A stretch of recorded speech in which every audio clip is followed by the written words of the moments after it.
తెలుగు సంస్కృతిలో శ్రావణ మాసం అంటే ఆధ్యాత్మికతకు, పండుగలకు పెట్టింది పేరు. ఈ మాసంలో వచ్చే ప్రతి శుక్రవారం పండుగలాగే ఎంతో ప్రత్యేకతను సంతరించుకుంటుంది. లక్ష్మీదేవి అనుగ్రహాన్ని పొందేందుకు మహిళలు అనేక రకాల వ్రతాలు, పూజలు నిర్వహిస్తారు. వాటిలో అత్యంత ప్రధానమైనది, మహిళలకు అత్యంత ముఖ్యమైనది వరలక్ష్మి వ్రతం. ఈ వ్రతాన్ని ఆచరించడం ద్వారా అష్టైశ్వర్యాలు, సౌభాగ్యం లభిస్తాయని మన పెద్దలు చెప్తారు. ఈ వ్రతంలో పాటించే అనేక సంప్రదాయాలలో పసుపు కొమ్ము వినియోగం ఒక ప్రధానమైన అంశం. అద్భుతమైన ఆరోగ్య ప్రయోజనాలతో పాటు ఆధ్యాత్మిక ప్రాముఖ్యతను కలిగిన ఈ పసుపు కొమ్ము గురించి, వరలక్ష్మి వ్రతంలో దాని ప్రాముఖ్యత గురించి మరింత వివరంగా తెలుసుకుందాం. పసుపు మన సంస్కృతిలో కేవలం ఒక వంట దినుసు మాత్రమే కాదు, అది ఒక పవిత్రమైన వస్తువు. పసుపుని శుభానికి, పవిత్రతకు ప్రతీకగా భావిస్తారు. ఆరోగ్యానికి, సౌందర్యానికి పసుపు ఎంతగానో ఉపయోగపడుతుంది. దీనిలో ఉండే కర్కుమిన్ అనే రసాయనం అద్భుతమైన యాంటీబయాటిక్ లక్షణాలను కలిగి ఉంది. ఇది గాయాలను నయం చేయడానికి, చర్మ సమస్యలను తగ్గించడానికి ఎంతగానో ఉపయోగపడుతుంది. అంతేకాకుండా పసుపు చెడు శక్తులను దూరంగా ఉంచి సానుకూల శక్తిని ఇస్తుంది. అందుకే ప్రతి శుభకార్యంలో, వివాహాల్లో, గృహప్రవేశాల్లో, పూజల్లో పసుపును విరివిగా వాడతారు. ఈ పసుపులో కూడా అత్యంత పవిత్రమైనది పసుపు కొమ్ము. వరలక్ష్మి వ్రతంలో ఈ పసుపు కొమ్ముకు చాలా ప్రాముఖ్యత ఉంది. ఈ పసుపు కొమ్మును లక్ష్మీదేవికి అలంకరించడం ద్వారా అమ్మవారి అనుగ్రహం సంపూర్ణంగా లభిస్తుందని నమ్మకం. వరలక్ష్మి వ్రతంలో పసుపు కొమ్మును వాడడం అనేది కేవలం ఒక ఆచారం మాత్రమే కాదు, దాని వెనుక ఒక లోతైన తాత్విక అర్థం కూడా ఉంది. పసుపు ప్రకృతికి, భూమికి ప్రతీక. సృష్టిలోని ప్రతి వస్తువు మట్టి నుండి పుట్టి తిరిగి మట్టిలోనే కలిసిపోతుంది. పసుపు కూడా భూమి నుండి పుట్టి మనకు ఆరోగ్యాన్ని, శుభాన్ని ఇస్తుంది. ఈ పసుపు కొమ్మును పూజలో వాడడం ద్వారా మనం ప్రకృతిని, సృష్టిని గౌరవించినట్లే అవుతుంది. అలాగే పసుపు కొమ్ము అనేది స్త్రీతత్వానికి, సౌభాగ్యానికి చిహ్నం. వివాహిత మహిళలు పసుపును తమ మెడలో మంగళసూత్రానికి కట్టుకోవడం, పసుపు రాసుకోవడం అనేది సంప్రదాయం. ఈ ఆచారాలన్నీ పసుపుకు ఉన్న పవిత్రతను, ప్రాముఖ్యతను తెలియజేస్తాయి.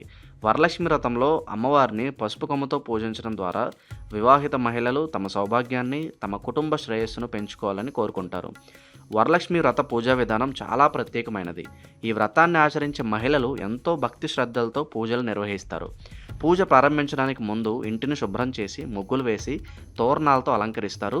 పూజా గదిలో ఒక పీఠంపై లక్ష్మీదేవి విగ్రహాన్ని లేదా పటాన్ని ఉంచి అలంకరిస్తారు. ఈ అలంకరణలో బంగారు ఆభరణాలు, రంగురంగుల పట్టుచీరలు, పూలమాలలు ఉపయోగిస్తారు. అనంతరం పసుపుతో చేసిన చిన్న గణపతిని పక్కన పెట్టి మొదటగా ఆయన్ని పూజిస్తారు. ఇది వ్రతానికి ఎలాంటి ఆటంకాలు రాకుండా చూస్తుంది. ఆ తర్వాత పూజకు అవసరమైన అన్ని వస్తువులను సిద్ధం చేసుకుంటారు. ఈ వస్తువులలో ప్రధానమైనది పసుపు కొమ్ము. వరలక్ష్మి వ్రతం రోజున పసుపు కొమ్మును 9 దారపు పోగులతో కలిపి కట్టిన తోరం అమ్మవారికి అలంకరిస్తారు. ఈ 9 పోగులు నవవిధ భక్తులను సూచిస్తాయి. అవి శ్రవణం, భగవంతుని గురించి వినడం, ఉదాహరణకు పురాణాలు, భగవత్ కథలు వినడం. కీర్తనం, భగవంతుని కీర్తించడం, సంకీర్తనలు, భజనలు చేయడం. స్మరణం, భగవంతుని నిరంతరం స్మరించుకోవడం, అంటే మనసులో భగవంతుని నామం జపించడం. పాదసేవనం, భగవంతుని పాదాలకు సేవ చేయడం. అర్చనం, భగవంతుని పూజించడం, షాడశోపచారాలతో పూజ చేయడం. వందనం, భగవంతునికి నమస్కరించడం, సాష్టాంగ నమస్కారాలు చేయడం. దాస్యం, భగవంతునికి సేవకునిగా భావించడం. సఖ్యం, భగవంతుని సఖుడిగా భావించడం. ఆత్మ నివేదనం, భగవంతునికి ఆత్మను సమర్పించడం. ఈ 9 భక్తి మార్గాలను మనసారా ఆచరించడం ద్వారా అమ్మవారి అనుగ్రహం లభిస్తుందని నమ్మకం. ఈ పసుపు కొమ్ముతో కూడిన దారాన్ని అమ్మవారి మెడలో అలంకరించి అనేక రకాల పూలతో, ఆకులతో, నైవేద్యాలతో పూజ చేస్తారు. ఈ పూజలో పాల్గొన్న మహిళలు తమ కుటుంబ సౌభాగ్యంతో పాటు తమ పిల్లల భవిష్యత్తు కోసం, తమ భర్త క్షేమం కోసం అమ్మవారిని ప్రార్థిస్తారు. వరలక్ష్మి వ్రతంలో చాలామంది మహిళలు లక్ష్మీదేవిని బంగారంతో అలంకరిస్తారు. అయితే మన పెద్దలు చెప్పిన దాని ప్రకారం బంగారం కంటే పసుపు కొమ్మును ఎక్కువగా ప్రాధాన్యత ఉంటుంది. బంగారం కేవలం భౌతికమైన సంపదకు చిహ్నం, కానీ పసుపు కొమ్ము ఆధ్యాత్మికతకు, ఆరోగ్యానికి ప్రతీక. ఈ ఆచారం వెనుక ఉన్న ముఖ్య ఉద్దేశం ధన సంపదల కన్నా మనసులోని భక్తి, పవిత్రతే అమ్మవారికి ముఖ్యమని తెలియజేయడం. పసుపు కొమ్ముతో పూజ చేయడం ద్వారా ధన సంపదతో పాటు ఆయురారోగ్యాలు కూడా లభిస్తాయని విశ్వసిస్తారు. ఇది శారీరక, మానసిక ఆరోగ్యాన్ని కూడా ప్రసాదిస్తుందని నమ్మకం.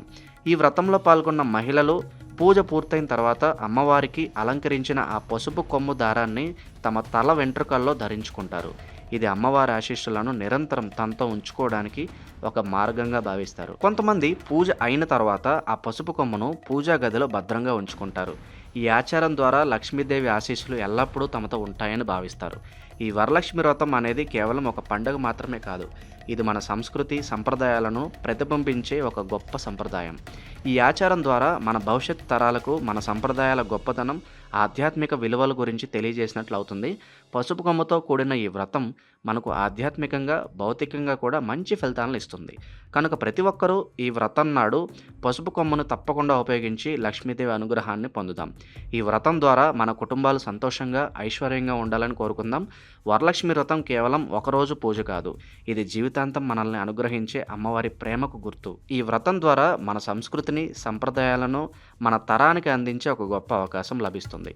ఈ పవిత్రమైన వ్రతాన్ని ఆచరించి అమ్మవారి కృపకు పాత్రులవుదాం.